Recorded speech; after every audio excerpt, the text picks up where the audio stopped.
Congress shall make no law respecting the establishment of religion or prohibiting the free exercise thereof or abridging the freedom of speech or of the press or the right of the people to freely assemble and petition the government for a redress of their grievances. It's the First Amendment. It's all that matters.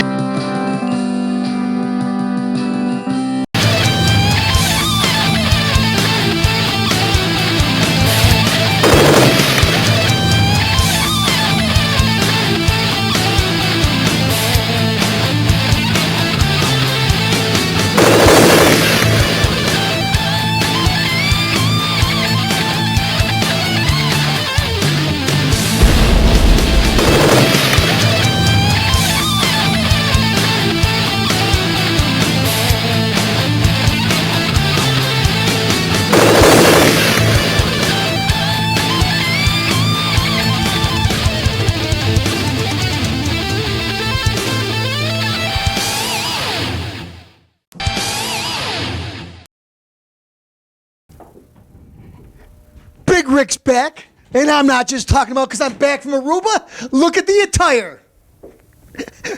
Pretty handsome, if I do say so myself. I kill these snakes myself. Pythons. Folks, welcome to another episode of the Rick Castellano Show. And tonight's episode's called Bob Matthews You Goof! Folks, one of your favorite segments is back. Black Rose of the Week. Well, Castellano was rummaging through newspapers, desperately trying to find somebody to give the Black Rose to. She won by a landslide, but I'll tell you some of the finalists. Christina Aguilera, singing a national anthem. She screws up half the lyrics. Now, mind you, folks, people can make mistakes. She's hired to do this. She's a professional singer. You know what? The night before, instead of staying in, she went out and partied. I'm a Hollywood star. I'm Christina Aguilera. I don't have to practice. What's the national anthem? It's an honor. Well, you screwed up. You did a poor job, and you're not a normal person. You know what? There's many a normal person have made it through the national anthem, but this isn't your hour, Christine. Tonight, let's get right down to it. I mean, there's a lot of people that could go in here, but there's one lady, and she's a past winner that wins it hands down. Three-time winner, I think. Three-time winner. Let me keep on passing it back and forth. Folks, this week's Black Rose of the Week goes to Lindsay Lohan. And you know what? You're not watching a Parent Trap with her twins. It's only one girl. Black Rose of the Week. Now, what'd she do? Well, she's doing so bad that she had like a, I don't know, she was supposed to star in something like, I don't know, Gone with the Wind or something. What was it, a remake? What was something? Deep Throat, who was in there? Clark Cable? Yeah, Lindsay, Deep Throat. She got fired from doing Deep Throat. Look it. You already heard what Castellano mentioned before about she's got gnarly toenails, but they're like got fungus on there. I don't know. She parties for 8 days straight and she don't take her stockings off. But anyways, what does this goof do? Mind you, when I say goof, I'm not using the term loosely.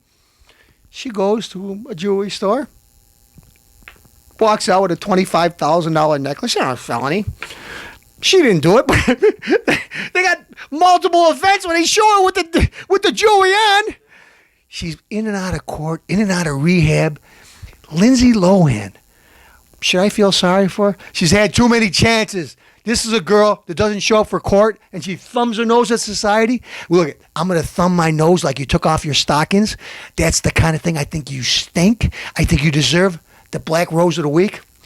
Maybe I'll give it to you again next week. But you got fired from Deep Throat. Look at even Linda Lovelace felt bad that she did the part originally. And you got fired. And one other thing I had to say, old Lindsay, old pal, old chum. I was going to say smoke them, but you can't because you got fired from Deep Throat. This Black Rose is for you. Scrumptious. Which brings me to my next fact, which isn't scrumptious. This fat, smelly, interloping pig by the name of Richard Trumka. I don't even need to use the sheet. Put it right down there. Even though I wanted to make it look like I don't know who the hell you are nothing but a bloated, smelly, ugly, disgusting, fat mustache. Last time I seen a mustache like that, it was on that guy making coffee beans, I don't know, squeezing his mustache for old coffee grinds.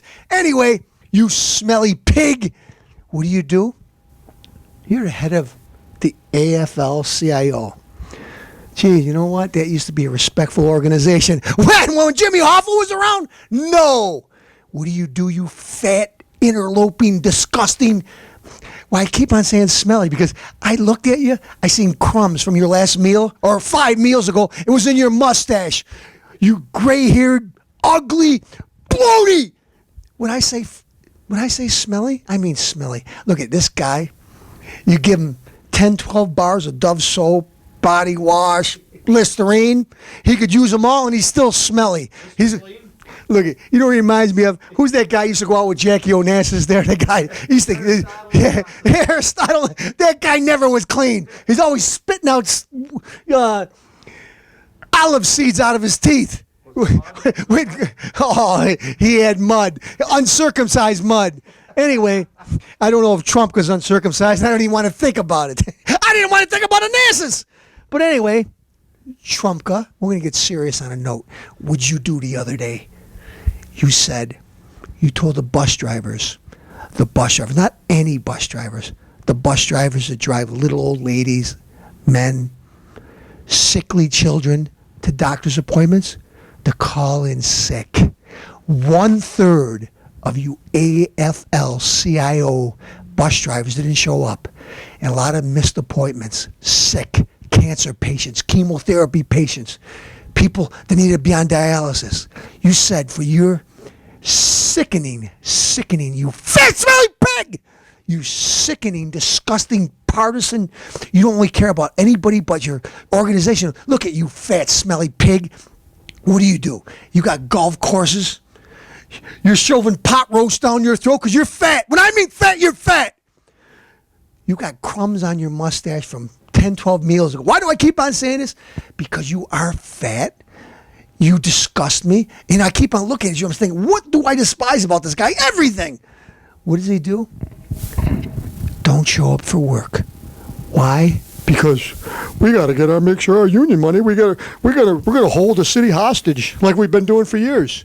A couple patients die here or there. They miss their chemo thing. That's fine with me, as long as I eat pig knuckle sandwiches. Anyway, didn't show up for work. They should string you up.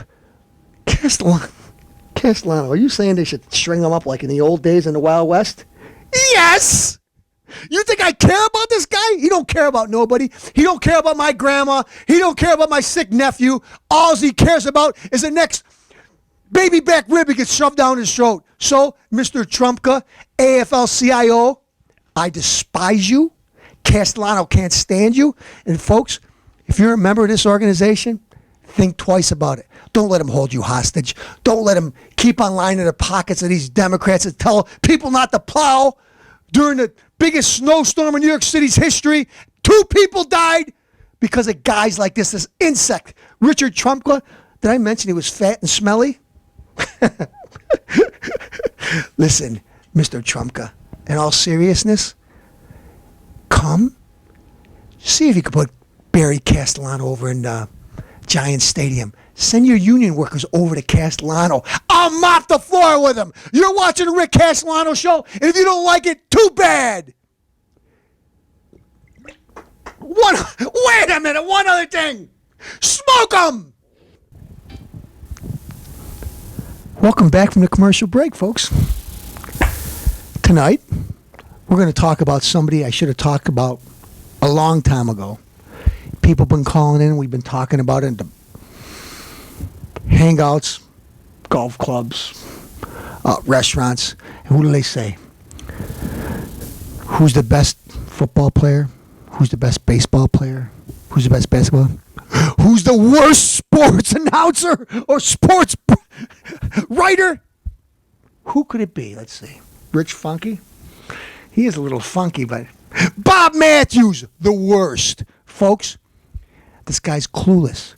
He writes about things that nobody cares about. Who cares about horse racing? Who cares about Serena Williams or she this or that? You know what?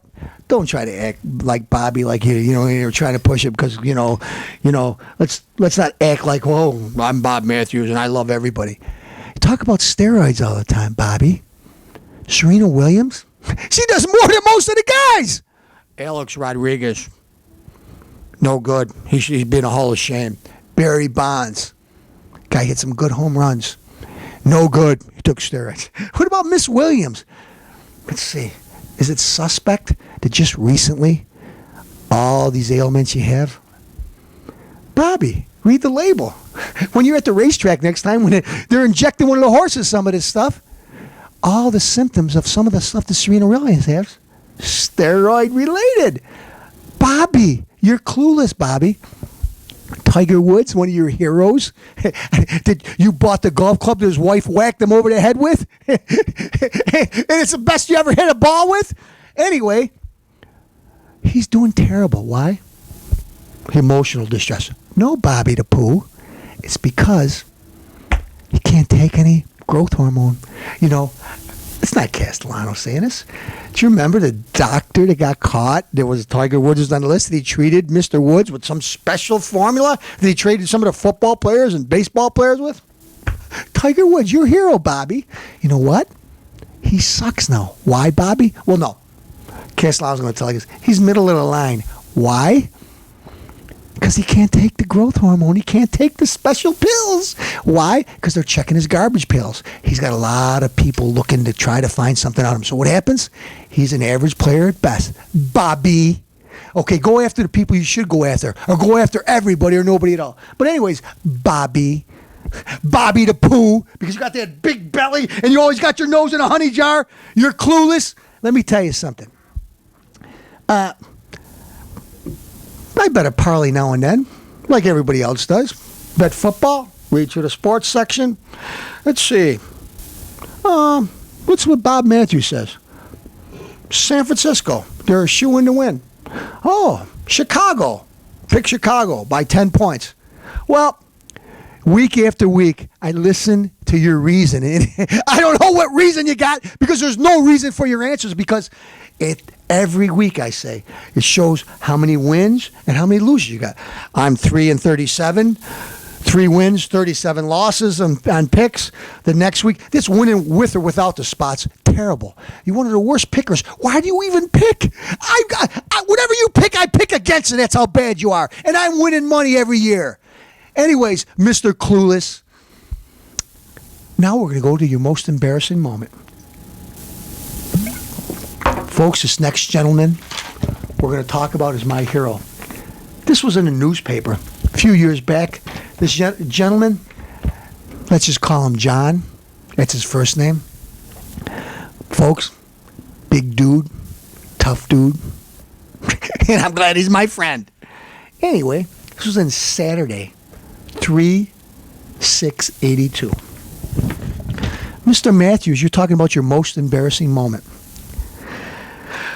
Most embarrassing moment. Expressing opinions on sports isn't all fun and games. At least one person takes my job too seriously. 2 years ago, I did a New York Yankees report card. I gave catcher Rick Cerone a high grade with a note, Thurman who?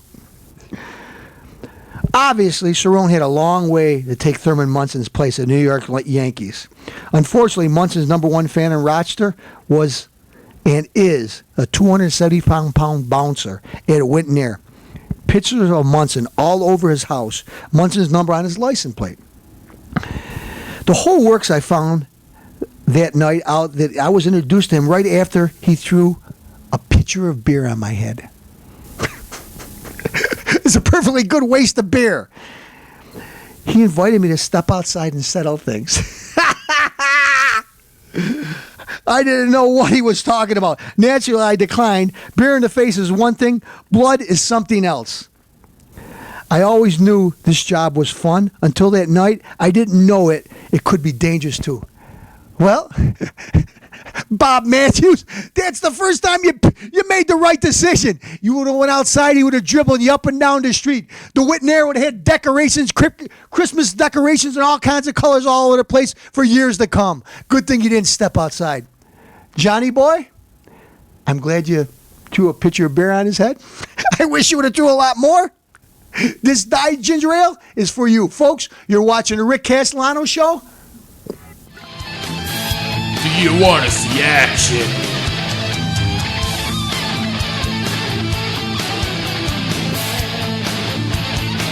Or maybe girls?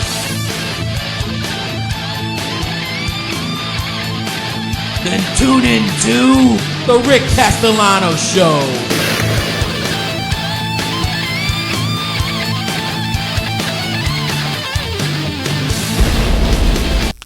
Thank you for watching tonight's show. And all of a sudden, I got a craving for a Rick Castellano snack.